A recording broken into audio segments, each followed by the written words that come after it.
नमस्कार, मैं संगम गौर, आप देख रहे हैं जीएम न्यूज। भिंड से खबर है कि भिंड जिले के रजक समाज द्वारा राष्ट्रीय संत श्री गाडगे बाबा की 150वीं जयंती बड़े धूमधाम से मनाए गए। कार्यक्रम में मुख्य अतिथि महामंडलेश्वर कमलदास महाराज एवं महामंडलेश्वर कालिदास महाराज ने बड़ी संख्या में उपस्थित रजक समाज के लोगों को संत गाडगे के बारे में विस्तार से बताया।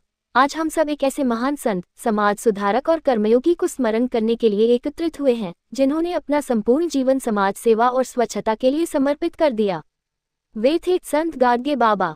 संत गाडगे बाबा का जन्म 23 फरवरी 1876 को महाराष्ट्र के अमरावती जिले में हुआ था।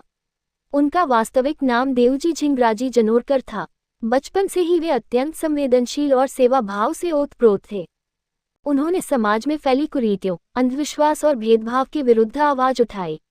वे जहां भी जाते, पहले सफाई करते, फिर प्रवचन देते।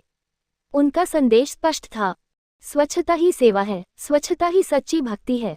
संत गाडगे बाबा ने गरीबों, दलितों और जरूरतमंदों के लिए धर्मशालाएं, विद्यालय और आश्रम स्थापित किए। उन्होंने समाज को सिखाया कि ईश्वर की सच्ची पूजा मंदिरों में नहीं, बल्कि जरूरतमंदों की सेवा में है। उनका जीवन हमें ये प्रेरणा देता है कि हम केवल बातें न करें, बल्कि कर्म से समाज को बदले। देखिए संत श्री महामंडलेश्वर ने क्या कहा। मट्टी का वो फूट गया, कुछ है ही नहीं। राज ने अपने घर में गुरु जी आए गए, वो कह रहे हैं, उन्होंने कहा तुम तो घोर हो। संतों की महिमा आपने सुनी है, संतों की महिमा बताई है इनने। तो संतों की तो है ही है, भक्तों की भी है। भक्ति भी साथ में लगे रहेंगे तब संत आगे चल पाएंगे। इसलिए बहुत खुशी की बात है कि जो 1 से 50 वर्ष बाद तुमने संत को उठाया और संत का दिन मनाया। अब आप लोग सभी लोग इन संत के दिन की जो ध्यान रखना, हर साल ही ना दिन मनाएगा इनका।